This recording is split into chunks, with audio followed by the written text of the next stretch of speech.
उस वर्ष की कार्तिक कृष्ण चतुर्थी के दिन व्रत समाप्त होने के पश्चात एक थाली को कुहक से रंजित कर 4 की संख्या में पूरी और उस पर शक्कर रखकर तोहर 13 स्थानों पर लगा दे और उस पर एक नई साड़ी, ब्लाउज, दक्षिणा आदि रखकर ब्राह्मणों को दान कर दे। दान तक तैत्र वाहिनों को भोजन करवाकर उन्हें द्रव्य दक्षिणाओं के संतुष्ट कर विदा कर दे। संपूर्ण कर्तव्य प्रतिपादित कर लेने के अंतर्गत ही स्वयं अपने यह व्रत कार्तिक मास की कृष्ण पक्ष अष्टमी के दिन किया जाता है। इस व्रत को आरोग्यता प्राप्त एवं दीर्घ जीवन समाप्त होने के निमित्त किया जाते हैं। व्रत विधान एवं पूजन। इस व्रत को दिन भर निराहार रहकर खाने पीने का भी कोई सुधा न रही जब तक उन दोनों को शरीर पूर्ण रूप से अशक्त न हो गए तब तक वे बराबर आगे बढ़ने रहे। जब मैं चलने में बिल्कुल असमर्थ हो गए तो रास्ते में ही मूर्छित होकर भूमि पर गिर पड़े। उन दिनों के इस दैनिक का भोजन करने लगे और अंत्यकाल में सर्वगामी हुए।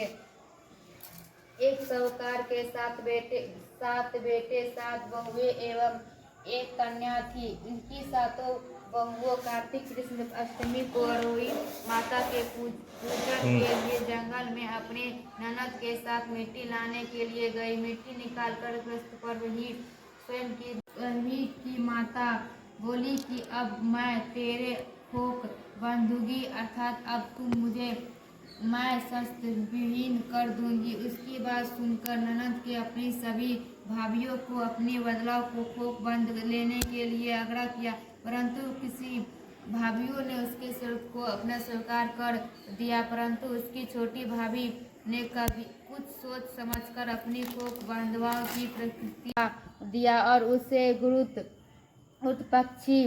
गरुड़ पक्षी के बच्चों को मारने से बचा लिया। जिसके पश्चात उस पक्ष की माता ने वहां रक्त निकाल कर देखा। उस साहूकार की बहू को अपनी चोट से मारने लगी। तब उसने साहूकार की बहू ने कहा, मैंने तेरे बच्चों को नहीं मारा है। तेरे बच्चों को डालने के लिए एक नाग आया था और मैंने उस नाग को मारकर तेरे बच्चों की रक्षा की है। मारा हुआ नाग ढाले के नीचे दबा हुआ पड़ा है। बहू के बातों से वह प्रसन्न हो गए और बोली, तू जो कुछ यहाँ तक पहुँचा दे। सलाई के सारे से माता के सिर के जुआओं को निकाल दिया। इस प्रकार से माता ने अति प्रसन्न हो गए। स्वयं माता ने उस साहूकार की बहू से कहा, तेरे 7 बेटे हैं, 7 बहुएं हैं। सुनकर साहूकार की बहू ने स्वयं माता से कहा, मुझे तो एक भी बेटे नहीं है, 7 कहाँ से होंगे? सकल माता ने पूछा, इसका कारण क्या है? उसने उत्तर दिया, यदि आप मुझसे वचन दे तो उसका के कोई नहीं पाता। जय रोई माता श्री रोई माँ की आरती जो कोई गाता, डर उबल की लोग पा और उतर जाता। जय रोई माँ।